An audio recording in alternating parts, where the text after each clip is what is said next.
Alright, I guess we're going to take a look at one of my cabinets here. This is in my bat cave, and it's a two-door metal cabinet. You can see the latches here. One side locks. And it's a fairly decent cabinet. Actually, this one I got at auction, like I do all my steel cabinets like this. I think it keeps things organized. It keeps them away. And buying them at a school auction, I got this for like $10. Actually, I got this one for probably $5, only because nobody else wanted it. I'll show you why in a second. It has some really nice steel doors though, and I'm a sticker collector, so you can see I stuck a bunch of stickers on it. And people always ask, what do you do with all the stickers? Well, I do stuff like that with them. So let's take a look inside. Now this particular cabinet I've used for my hunting slash fishing supplies. And down at the bottom here, there's another little clip right down there. It was just stuck because that fishing pole thing was on it. So this is one that I use for my fishing supplies.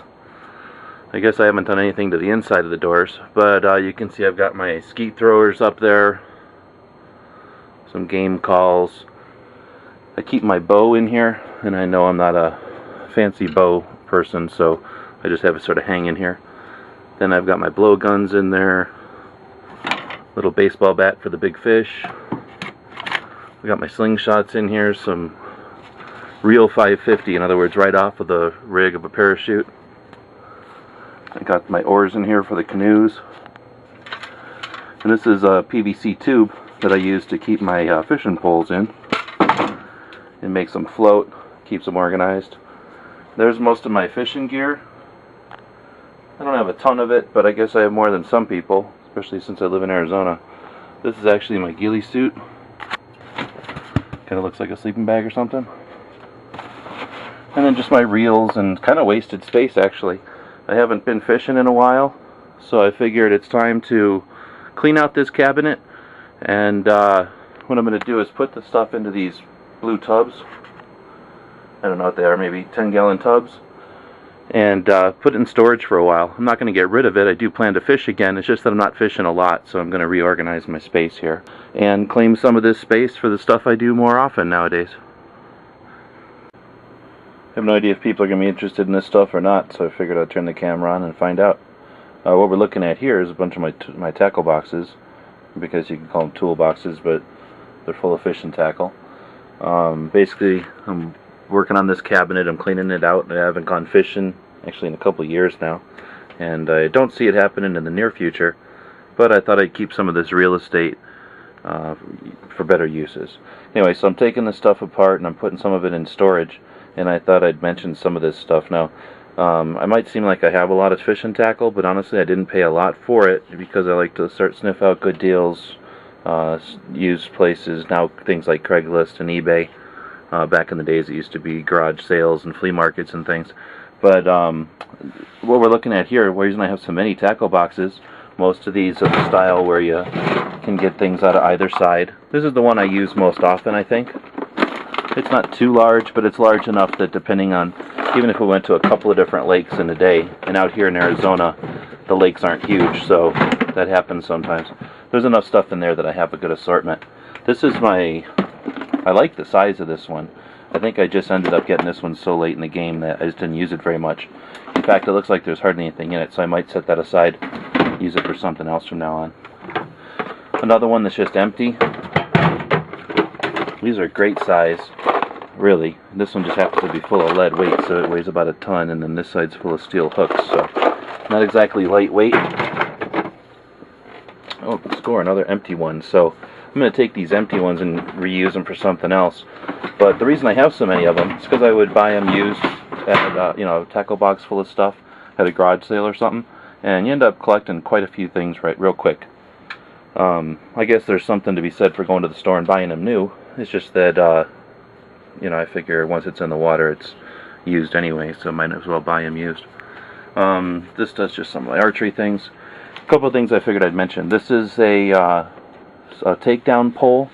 It doesn't take down super far, in 2-foot sections here, but I wrapped it in an ace bandage. I honestly don't even remember doing this. And then wrapped it with one of my Kershaw fillet knives.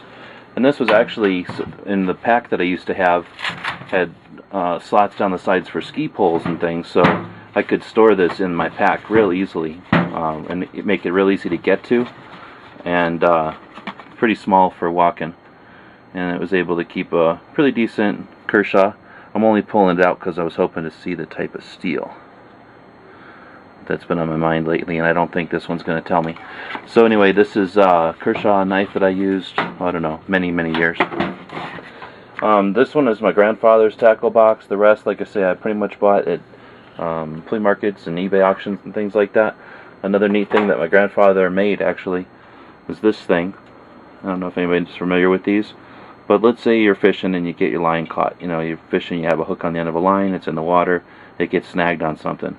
So the idea here is you tie this to some heavy cord, 550 cord or something similar, some braided cord or whatever, and then you wrap this large coil around your line that's snagged. So now this zips down into the water, and you've got your heavy cord so you can retrieve this, and this is a solid piece of copper here, so it's pretty heavy. And then this slides down, you know, gravity just pulls it down, and what happens is this usually hits the rock or the bush or this, whatever it is, weeds or something that's down there, and dislodges your hook, and then you just either reel your line in or you pull the whole thing back up and untangle it. The reason I wanted to mention it is it's kind of cool. I don't know where my grandpa got the idea. I'm sure he found it in a magazine and just decided to make one. He was a machinist. But what I found when I was a kid, this is about the second or third time we actually used this, when we got a snag and we got it free with this, we actually pulled up an old fishing pole. So we had a snag, little did we know it was on an old fishing pole, and this thing jarred it loose from the bottom or whatever, and we pulled it up. Now that particular pole wasn't worth much because it had been underwater for years, but it was interesting. And for the rest of that trip, at least, because I was a young kid at the time, I can remember I didn't do much except throw this thing in the water and retrieve stuff. And we had been fishing at a lake up in Minnesota that freezes over, and they drive timber trucks over it in the winter. So every once in a while a truck would fall through, or you know, things from that road would just melt in the summer and fall to the bottom of the lake. So it was all kinds of neat stuff I was pulling up with this. I think the best thing I ever pulled up was I don't know what to call it, a spear for frog catching, I think, and it's sort of a pincher with a trigger here in the center, so you would hit a frog or a fish with it, and that center thing would activate, and these two clamps would come in. It was a really neat spear, and it worked, and it was probably modern, but it had been underwater for so long that it looked kind of old. Anyway, that was a fun thing to do one summer. Something else I figured I'd mention is these little canoe paddles, and you might laugh at them. They almost fit into a pack. I bought one, I don't know, but the third time where we needed one. I figured, okay, I'm buying one already, and ever since then I can't even count how many times this thing's really been a lifesaver. But we almost always fish with a canoe nowadays, and your canoe paddles will fall in the water once in a while, and they're wood and they float, but they float away from you. So having something like this that you can resort to is really handy. I think the only other thing I would mention is that these were my old fishing boxes. Some guys will carry around like a plastic fishing box. I never liked that. I liked the idea of having a soft-sided one, and these were giveaways when we used to smoke from Marlboro, I guess. Yeah, Marlboro. And I just liked them because they were red. I could see them real easily. And I'm pretty sure they're designed to be like coolers or something. You put beer and ice in here. But they worked out really well as sort of a weatherproof fishing bag for me. And then I ended up finding the second one, I think at like a thrift store or something. But it's another Marlboro giveaway. And it just worked out perfectly. I use it as a divider in here, but as a sub bag also. And I just happened to be going through here, and the reason I figured I'd turn this on is sort of applicable to the stuff we do on our channel. This was sort of my little survival kit, I guess. At the top of my bag here, I would keep some gloves that are sealed in a vacuum sealer, along with some 550 cord. Looks like we've got a few light glow sticks in here, a lighter, a bunch of zip ties, and then for some reason a bunch of salt. And I'm assuming that's because we used to fish out there, or, you know, we'd eat out there, and every once in a while somebody'd forget something like salt. So this was a pretty handy type of backpack or bag for us, and pretty much putting all the fishing supplies into these containers, and then they'll go outside into the outside shed for a while. Okay, I turned on some lights. There might be some weird shadows. This isn't really, it's kind of in a corner, so it's not really a good place for lighting. But there it is, sort of cleaned out. I've got quite a bit of space left over, which I can use for things. Basically, you can see though that all this is this metal cabinet with the insides. There was no shelves. They just put this pegboard up on the back, and there's some holes cut out of it. And no, they weren't growing marijuana in the closet, but what they were doing was doing experiments or something. And the back of this was all rigged up on that pegboard with well, all kinds of contraptions and stuff, and then these were exhaust vents. So whatever they were doing with it, nobody wanted it because it had these big holes cut into it, and nobody could use it as a shelving unit anymore. All the shelves were gone. There was just that pegboard. But when I saw that, bing, and it really said it wants to live in my shop. So I had this cheap metal shelving unit that I just put in there to give me a couple of shelves. And then you can see I'm also utilizing the pegboard, which is all down the one side and then the back, which I thought was pretty cool. And I didn't have to do any of that. And like I say, I got this for less than $10 for sure. Probably $5 because that's what I usually start my bidding at. Okay, so I left my grandfather's tackle box in here. Figure I don't mind seeing that. I've got the ghillie suit. No idea when I'll ever use any of that thing again, so I just threw it at the bottom there.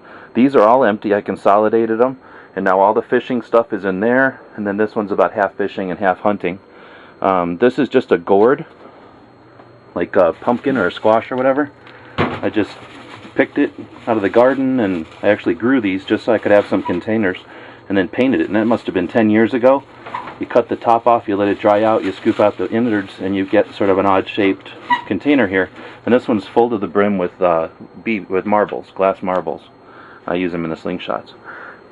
Then we have a hydration bladder I found in all that mess, a couple of knives, a tarp. I found a water dish or a water bowl for the dogs. Works out pretty good. I'll keep using that. Got the plastic container. Then some of the stuff I kept around, got the parachute harness, some 550 straight from the source, right off the parachute rigging. It's kind of cool. Behind there, I've got the antennas for the CB in the truck, and then the truck mount is over here. It's magnetic, so it just got it stuck to the side with the wire coiled up. I don't use these throwers anymore. The clay pigeons don't degrade out here in the desert, so I don't do too much of the throwing out in the desert. But we do have a bunch of throwers left over, a bunch of blowguns, just for having fun. And then accumulated all my slingshots, which I had in my various bags. I like to have slingshots to scare away birds when they're being annoying, or just to have fun when we're out fishing and not catching anything. As they say, get out there and do things. This was rubber that I had for my slingshot, and kept it around in this box, never used it for so long that it's now ruined. So definitely, use your gear when you have it. Got a couple of hunting vests, and then a little parachute from a flare that I have in mind for a project. So anyway, so ended up with a little more room here in the back cave, and take these and stick them out in the back shed, and eventually someday I'll go fishing again, but till then I've got some room here where it'll probably do a lot more good on other things.